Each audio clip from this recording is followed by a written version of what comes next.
ने mean effective pressure का relation देखा था कि नेटवर्क आउटपुट के साथ किस तरह से रिलेट करता है, पर्पस ऑफ इंजन जो है उसके ऊपर किस तरह से डिपेंडेंट होता है। इस केस में एक पैरामीटर जो है वो सेम होना चाहिए, वो है आपका साइज।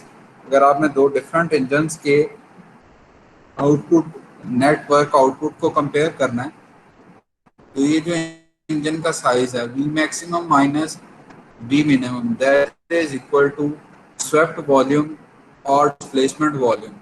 तो वो आपका क्या होता है, टीडीसी से बीडीसी तक का जितना वॉल्यूम होता है वो आपका स्वेप्ट वॉल्यूम कहलाता है। और आपका जो कंबस्शन चैम्बर का साइज होता है वो उसी जो वॉल्यूम है उसी को आप कहते हैं कि ये मेरे कंबस्शन चैम्बर का साइज है। जैसे 70 सीसी है तो 70 सीसी से मुराद उसका जो अंदर वाला इफेक्टिव एरिया है या इफेक्टिव वॉल्यूम है वो आपका 70 सीसी यानी क्यूबिक सेंटीमीटर हो।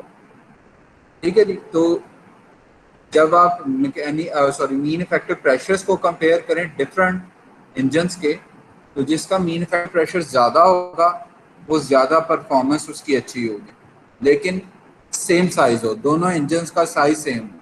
अगर साइज सेम होगा तो ये नीचे वाला पैरामीटर आपका कांस्टेंट हो जाता है दोनों के केस में, और आपके पास डायरेक्ट रिलेशन आता है M E P is directly proportional to work net.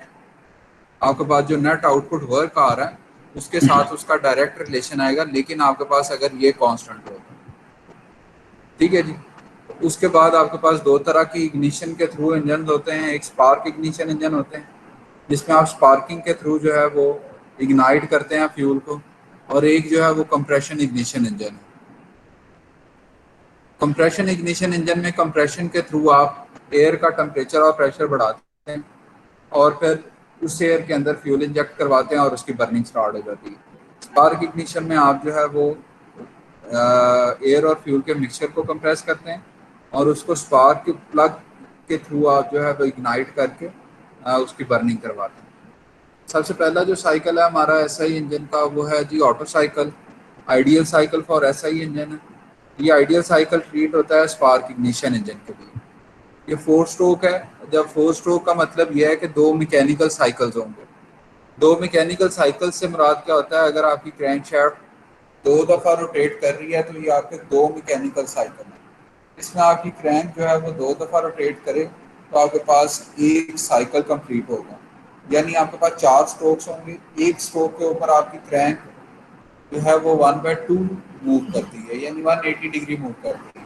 और जब आपके पास 4 स्ट्रोक्स होंगे तो 180 multiplied by 4 that is equal to 720।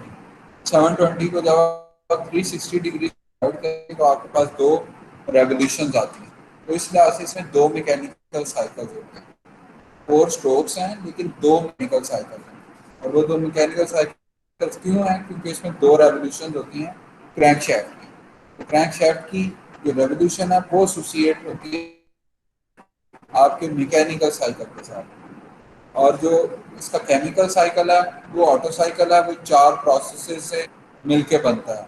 वो प्रोसेसेस जो है मैं आपको काफ़ी अच्छी तरह से बता चुका हूँ। कंप्रेशन आ जाती है, उसमें इग्निशन आ जाती है, फिर या हीट एडिशन जिसे हम कहते हैं, फिर एक्सपेंशन आ जाती है या पावर, और फिर एग्जॉस्ट आ जाता है या हीट रिजेक्शन आ जाती है।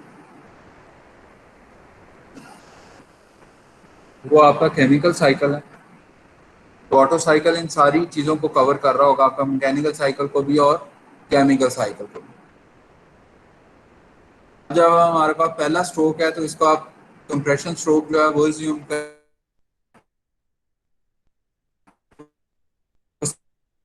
समझने से पहले आप ये पी कि आपका यहाँ से जब टॉप डेड सेंटर पे आपका पिस्टन होता है तो टॉप डेड सेंटर से जब वो बॉटम डेड सेंटर की तरफ मूव करता है तो आपके पिस्टन के अंदर क्या होता है जी, इनटेक होती है फ्यूल का। फ्यूल जो है वो एयर फ्यूल मिक्सचर या चार्ज जो है वो अंदर आता है। अब वो इस पॉइंट के ऊपर है, जब बीडीसी से वो दोबारा टॉप डेड सेंटर की तरफ मूव करना शुरू होता है तो ये आपका कंप्रेशन का प्रोसेस है। ठीक है जी। अब जब वो कंप्रेस हो रहा है तो टॉप डेड सेंटर पर पहुंचने से थोड़ी देर पहले आप उसमें इग्निशन करवाते हैं। इग्निशन आपकी कंबस्शन को स्टार्ट करवाती है और टॉप डेड सेंटर पर ही आप उसकी कंबस्शन जो है वो ख़त्म कर देते हैं। अब यहाँ पे कंबशन आपकी यहाँ हीट एडिशन कंप्लीट होगी। अब वो एक्सपैंड करना शुरू करता है, टॉप डेड सेंटर से वापस बॉटम डेड सेंटर की तरफ आना शुरू हो जाता है। ये पावर स्ट्रोक है आपका। जब पावर स्ट्रोक आपको मिल जाता है तो आप पावर स्ट्रोक के एंड से थोड़ा पहले बॉटम डेड सेंटर पे जब आपका पिस्टन पहुंच रहा होता है तो आप उससे थोड़ा पहले एग्जॉस्ट वाल्व को ओपन कर देते हैं। एग्जॉस्ट वाल्व जब आपका ओपन होता है तो एग्जॉस्ट गैसेज आपकी बाहर जाना शुरू हो जाते हैं, और एग्जॉस्ट गैसेज का प्रेशर जो है वो एटमॉस्फेरिक प्रेशर से अबव होता है। तो वो बाय ड्राफ्ट जो है या प्रेशर डिफरेंस की वजह से वो एग्जॉस्ट वाल्व के थ्रू आपकी एनवायरनमेंट में चली जाती हैं। अब जब एग्जॉस्ट वाल्व आपका बॉटम डेड सेंटर से एग्जॉस्ट वाल्व में आपका पिस्टन जो है बॉटम डेड सेंटर से टॉप डेड सेंटर की तरफ मूव कर रहा होता है, एग्जॉस्ट वाल्व से गैसेस बाहर निकल रही होती हैं। तो जब आपका सिस्टम बॉटम डेड सेंटर से टॉप डेड सेंटर की तरफ मूव कर रहा है तो टॉप डेड सेंटर पर पहुंचने से पहले आप उसका इनलेट वाल्व जो है वो ओपन कर देते हैं।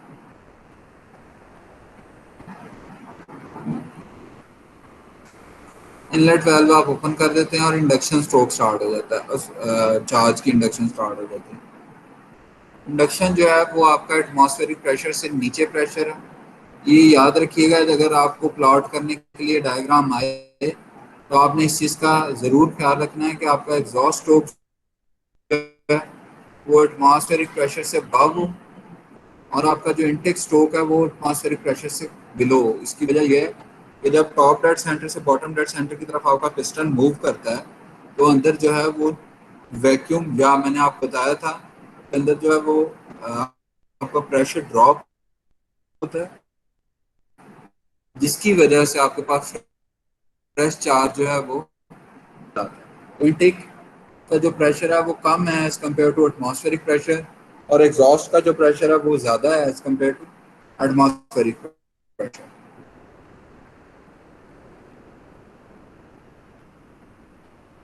अब ये आपका प्रैक्टिकल साइकिल है, ठीक है जी। इसमें कंप्रेशन स्ट्रोक है, BDC से TDC की तरफ आपका पिस्टन मूव करता है। इग्निशन एट द एंड, इस प्रोसेस के एंड पे आपके पास इग्निशन स्टार्ट होती है, लेकिन वो टॉप डेड सेंटर पर पहुंचने से पहले ही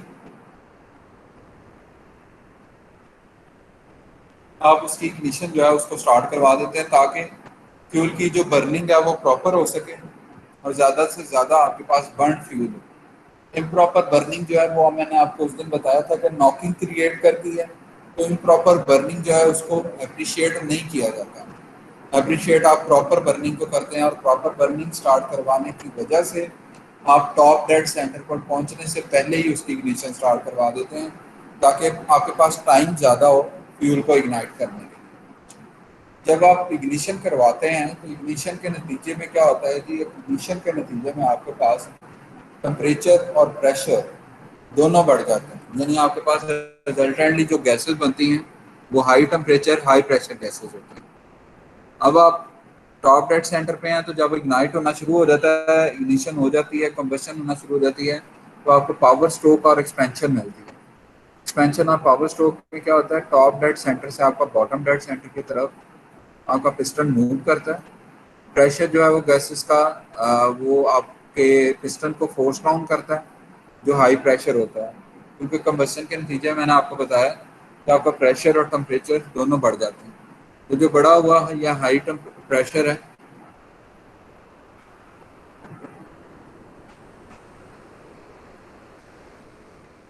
जो आपका हाई प्रेशर है वो पिस्टन को फोर्स डाउन करता है, वो नीचे की आपके पास जो पिस्टन को पुल डाउन करता है, सॉरी फोर्स डाउन करता है कि वो नीचे की तरफ जाए।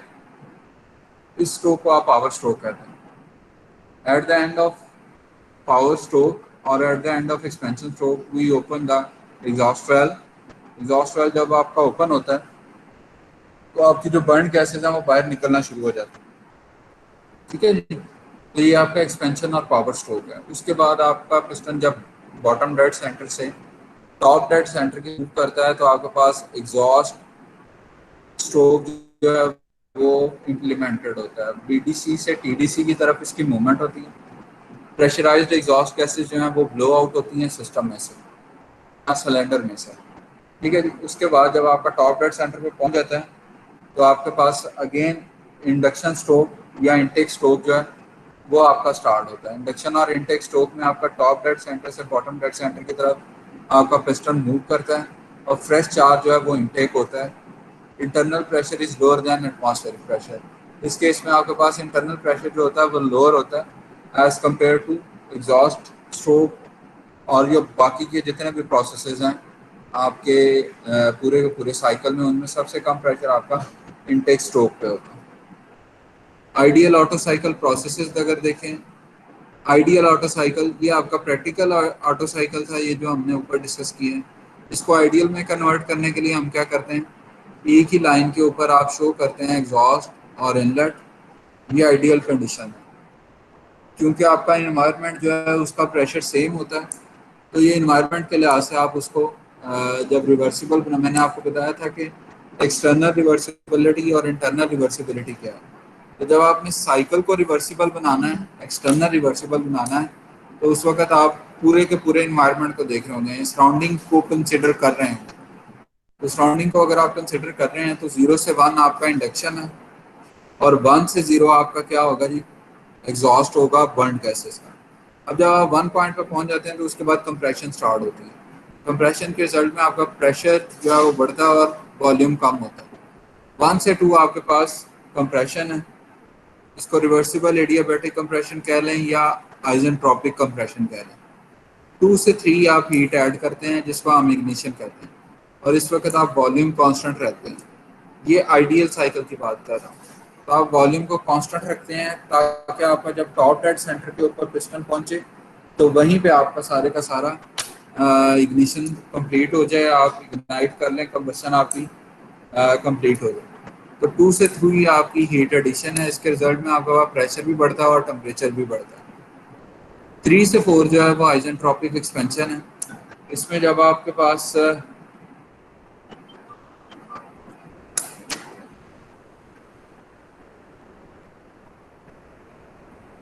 ये 1 सेकंड मुझे दीजिएगा जी, मैं आपको दोबारा बताता हूँ।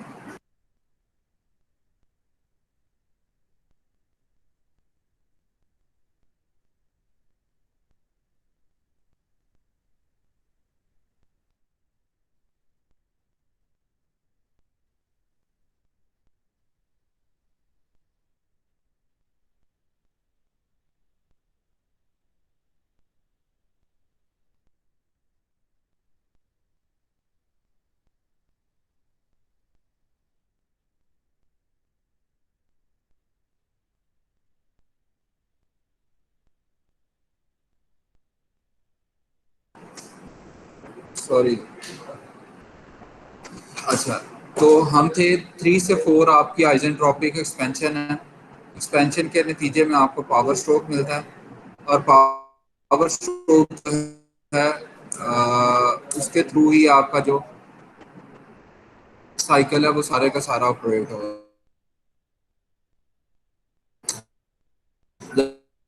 जब आप 4 पॉइंट पे पहुंचते हैं तो 4 से 1 आपका क्यू आउट है, बन होता है और एग्जॉस्ट स्ट्रोक कंप्लीट होता है। आइजेंट्रोपिक कंप्रेशन। 2 से 3 कांस्टेंट वॉल्यूम हीट एडिशन। 3 से 4 आइसोएंट्रोपिक एक्सपेंशन। 4 से 1 कांस्टेंट वॉल्यूम हीट रिजेक्शन और 1 से 0 जो है वो आपका exhaust of burn gases.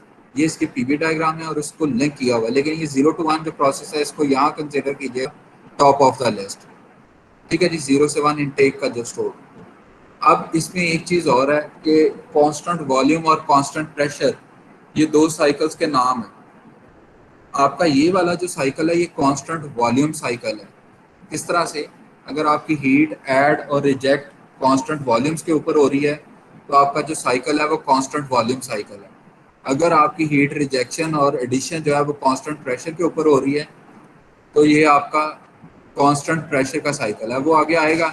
Brayton cycle जो है वो कांस्टेंट प्रेशर साइकिल होता है। ऑटो साइकिल जो है वो कांस्टेंट वॉल्यूम साइकिल होता है। ये याद रखिएगा कि कांस्टेंट वॉल्यूम साइकिल आपके पास Otto cycle, constant pressure cycle आपका Brayton cycle, BRYTON Brayton cycle.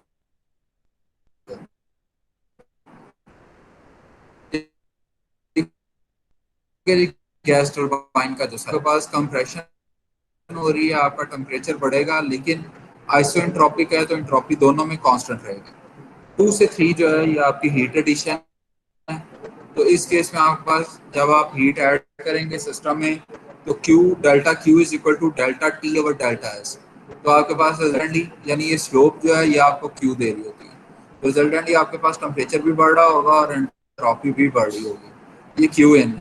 और 3 से 4 जो है ये अगेन आपके पास आइसेंट्रोपिक एक्सपेंशन है। एक्सपेंशन के रिजल्ट में टेम्परेचर डाउन होता है और एंट्रोपी आपकी कांस्टेंट रहती है। S3 sorry would to be equal to interruption sir, S4। But आपकी वॉइस में बहुत ज़्यादा डिस्टॉर्शन है सर, कोई एक वर्ड भी क्लियर नहीं आ रहा sir. From last 4 to 5 minutes बिल्कुल कुछ भी नहीं सर, आवाज़ आ रही, बहुत ज़्यादा डिस्टॉर्शन है। अच्छा चले मैं, हाँ जी अब चेक कीजिएगा, अब आवाज़ ठीक आ रही है? जी सर, नाउ क्लियर है सर। चल वो असल में माइक का इशू था। तो मैं अगेन वो चीज़ें बता देता हूँ जो मैंने कही हैं। ये जो लिस्ट किए हुए स्ट्रोक्स हैं, ये यहाँ पे डिपेक्ट और फ्रेश चार्ज वाला सॉरी प्रोसेस है। इसको आपने यहाँ top of the list assume करना, यानी सबसे पहले आपका 0 से 1 होगा। वो क्या है? Intake of fresh charge. 0 से 1 इनटेक ऑफ फ्रेश चार्ज, 1 से 2 आइसेंट्रोपिक कंप्रेशन, 2 से 3 heat addition at constant volume, 3 से 4 आपके पास आइसेंट्रोपिक एक्सपेंशन, 4 से 1 आपके पास एग्जॉस्ट या हीट जो आपकी हीट रिजेक्शन है वो, और 1 से 0 आपके पास एग्जॉस्ट होता है, एग्जॉस्ट ऑफ बर्न गैसेस।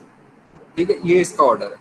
और जब आप इसकी टीएस डायग्राम प्लॉट करते हैं तो 1 से 2 चूंकि आपके पास आइसेंट्रोपिक है तो एंट्रोपी सेम रहती है, लेकिन रिजल्टेंटली आप कंप्रेशन के रिजल्ट में आपके पास टेम्परेचर बढ़ना शुरू हो जाता है।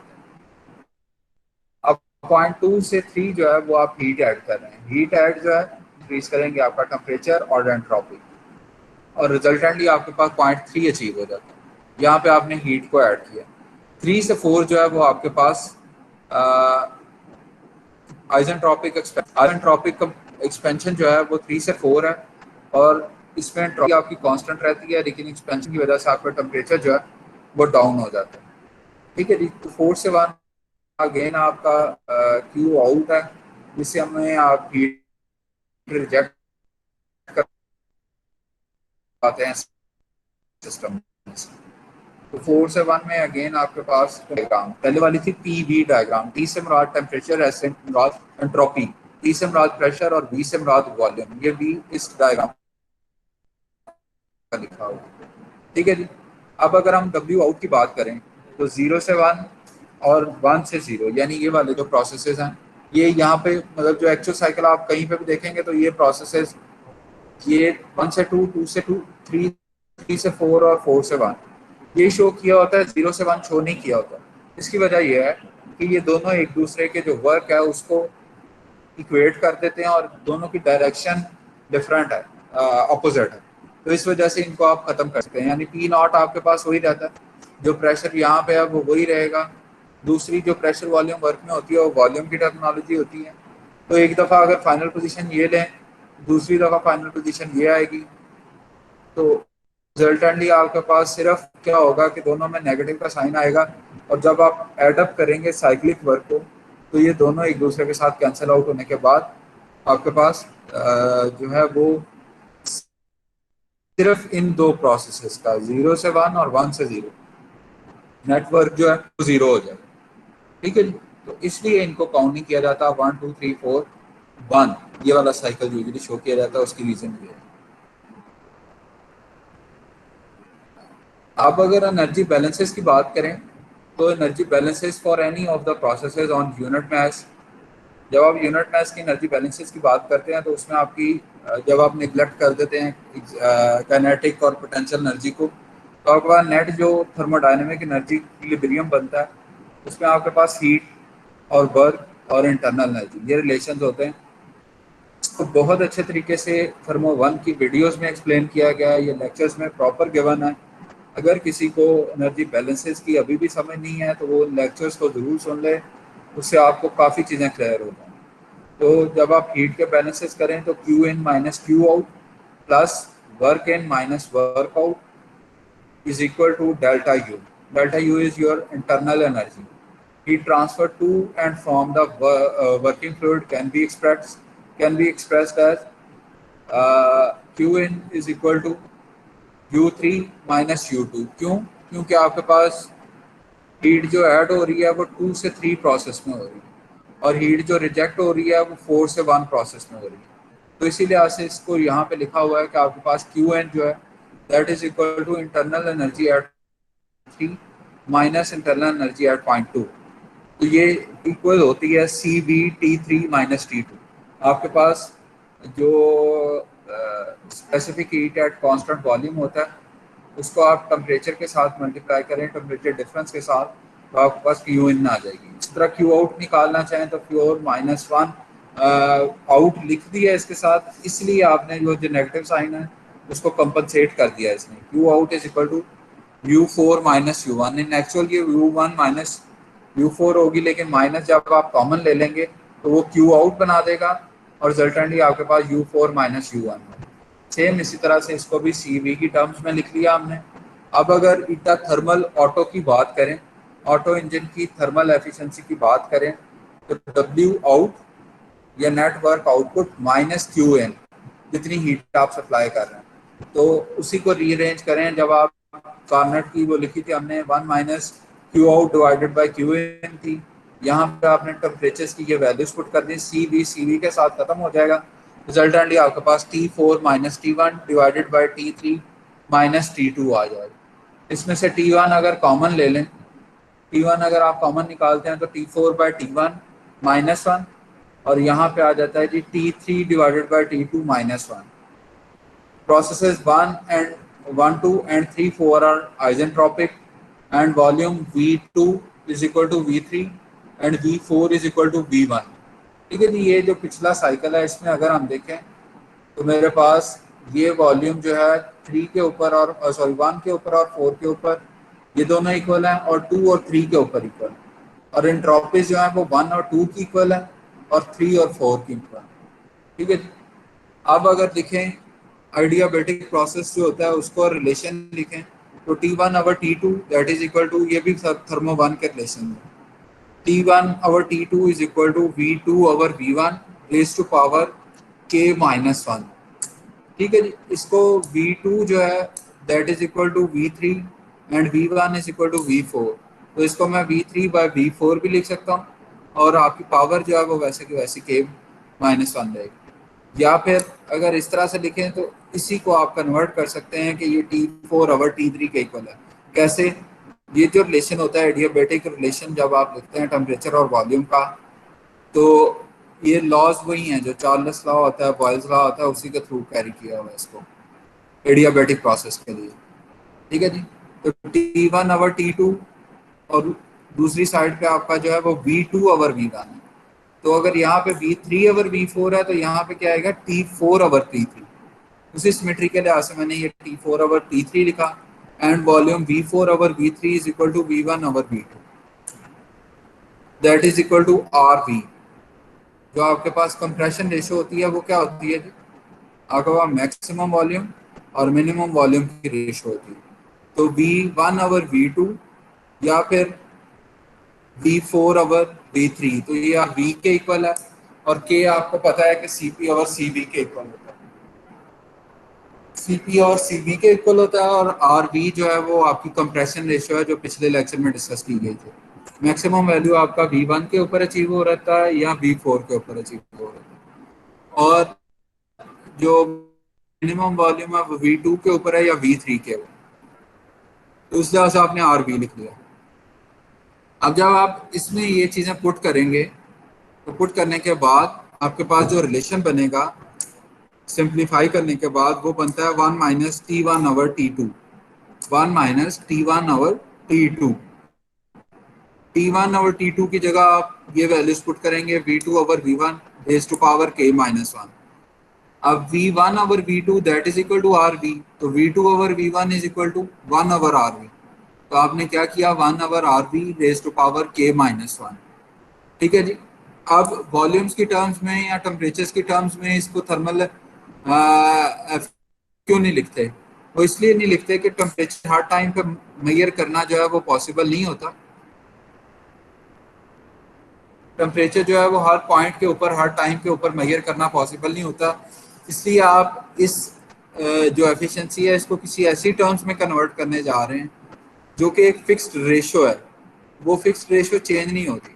हाँ, डिज़ाइन में चेंज करेंगे तो चेंज होगी, लेकिन प्रोसेस के दौरान चेंज नहीं हो रही होती। तो इसलिए इसको आर वी के ऊपर चेंज कर रहे होते हैं।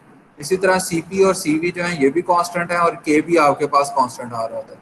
तो टर्म्स आपकी कांस्टेंट की तरफ ड्राइव हो रही है, इसलिए आप आर वी के साथ इसको रिप्लेस कर रहे हैं। 1/RV रेज़ टू पावर के माइनस वन।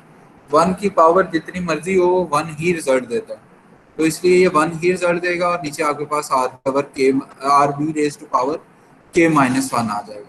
तो नेट जो आपके पास फार्मूला बनता है ऑटो की थर्मल एफिशिएंसी निकालने का, वो आता है जी 1 - 1/RV रेज़ टू पावर के minus one. Specific heat ratio के ऊपर डिपेंड कर रहा है और कंप्रेशन रेशियो के ऊपर डिपेंड कर रहा है। अब अगर आप आर वी को बढ़ाते जाएं तो क्या होगा? अगर ये एक्सप्रेशन बढ़ता जाता है तो ये टर्म आपकी रिजल्टेंटली जो फ्रैक्शन है वो छोटी होती जाएगी, और एक में से जितना कम माइनस करेंगे एफिशिएंसी उतनी बढ़ती जाएगी। तो आर वी के बढ़ने से आपके पास थर्मल एनर्जी बढ़ती है, और सॉरी एफिशिएंसी बढ़ती है, और के बढ़ने के साथ भी आपके पास एफिशिएंसी बढ़ती है। के का भी रिलेशन सेम उसी तरह से है, के को बढ़ाते जाएंगे तो आपका नीचे वाली टर्म जो है वो बढ़ती जाएगी। इतनी नीचे वाली टर्म बढ़ेगी, 1 that specific term would be less.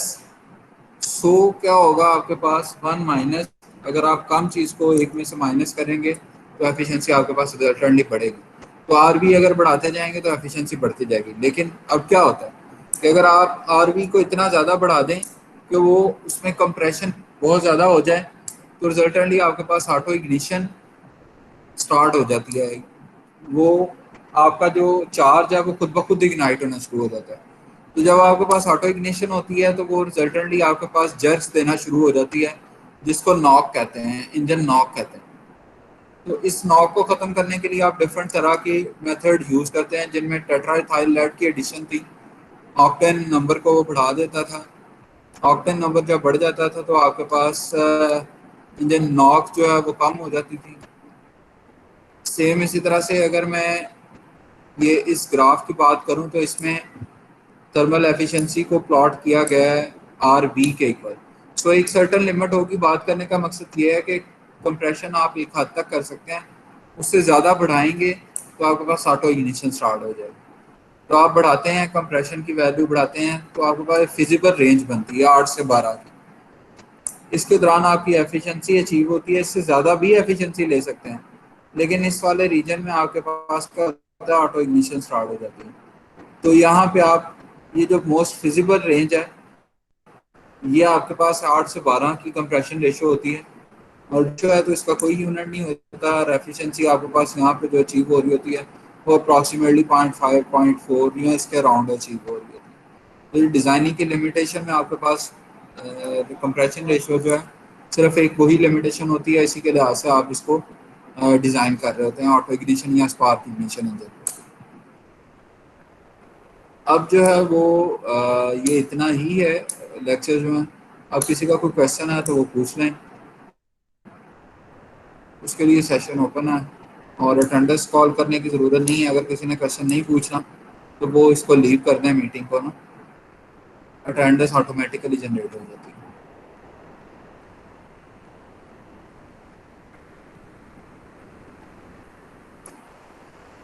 Mechanical cycle का सी पूछ रहे हैं। मैकेनिकल साइकिल अगर आपकी शाफ्ट रेवोलेट करती है, एक रेवोल्यूशन कंप्लीट करती है, तो वो एक मैकेनिकल साइकिल होता है। 4 स्ट्रोक्स में आपकी शाफ्ट जो है वो 2 दफ़ा रेवोल्यूशन पूरी करती है। टॉप डेड सेंटर से बॉटम डेड सेंटर पे आपकी शाफ्ट आएगी तो 180 डिग्री घूम चुकी होगी, 180 डिग्री घूम चुकी होगी। और जब वापस बॉटम डेड सेंटर से टॉप डेड सेंटर की तरफ जाएगी तो आपके पास 360 डिग्री कंप्लीट हो चुके होंगे। और 360 डिग्री जो है वो आपके पास इनफैक्ट एक रेवोल्यूशन होती है। तो आपके पास इस साइकिल को कंप्लीट करने के लिए 4 दफ़ा आप बीडीसी से टीडीसी या टीडीसी से बीडीसी की तरफ, या एक 4 स्ट्रोक्स आप कंप्लीट कर रहे हो, तो उसके दौरान 2 स्ट्रोक्स के दौरान अगर एक रेवोल्यूशन होती है, तो 4 स्ट्रोक्स के दौरान आपके पास क्या होगा जी, 2 रेवोल्यूशन होंगी। इसलिए वो 2 रेवोल्यूशन आई क्रैंक की, और मैकेनिकल साइकिल आपका 2 रेवोल्यूशन में कंप्लीट होगा, या 2 मैकेनिकल साइकिल होंगे। एक दफ़ा पूरे का पूरे आपकी जब शाफ्ट रेवोल्यूट करती है, तो उसको आप एक मैकेनिकल साइकिल कहते हैं। 2 दफ़ा करेगी तो 2 पे।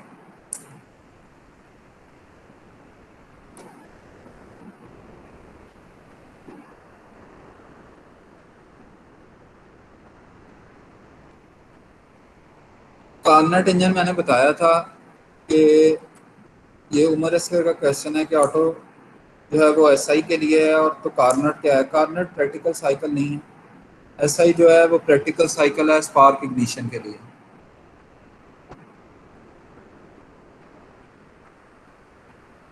फर्स्ट स्ट्रोक में पिस्टन टीडीसी पे होता है, ये लाजमी नहीं है कि टीडीसी पे हो।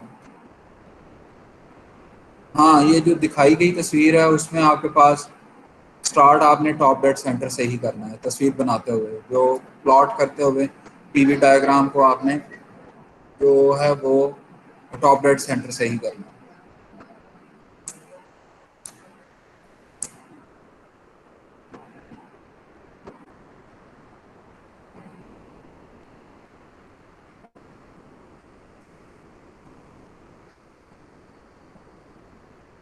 ठीक है जी, अगर किसी का और कोई क्वेश्चन नहीं है तो thank you very much for joining, और इसकी वीडियो का लिंक मैं शेयर कर दूंगा आपके साथ।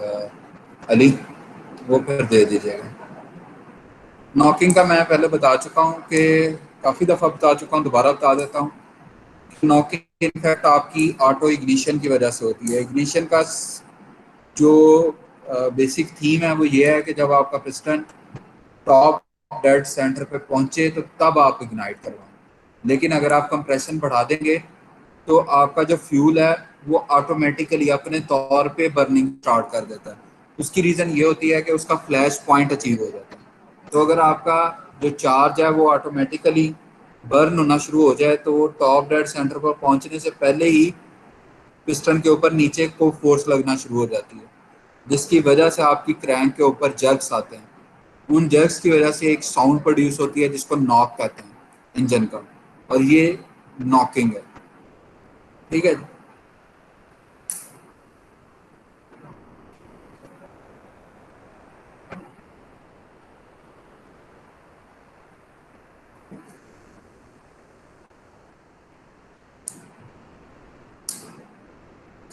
ये बाबर का क्वेश्चन है कि सर जब पिस्टन बीडीसी पर हो तो फ्यूल कैसे इंटर हो?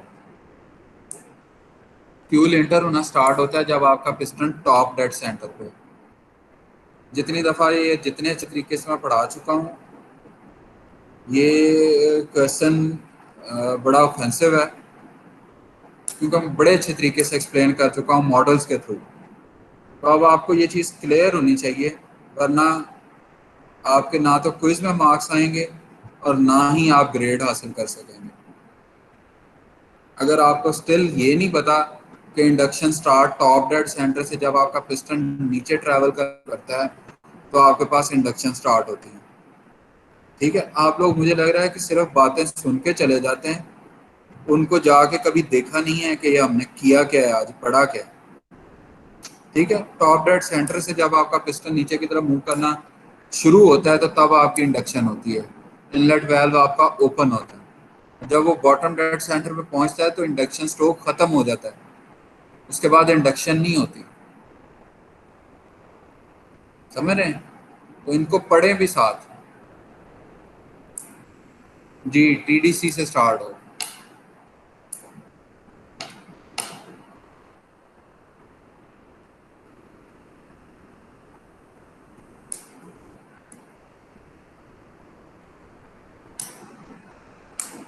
ठीक है जी, टॉप डेड सेंटर पे होगा पिस्टन आपका।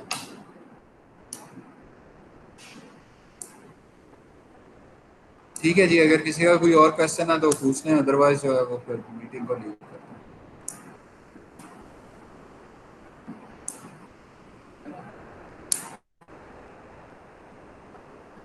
ठीक है जी, thank you very much for joining. अल्लाह हाफिज।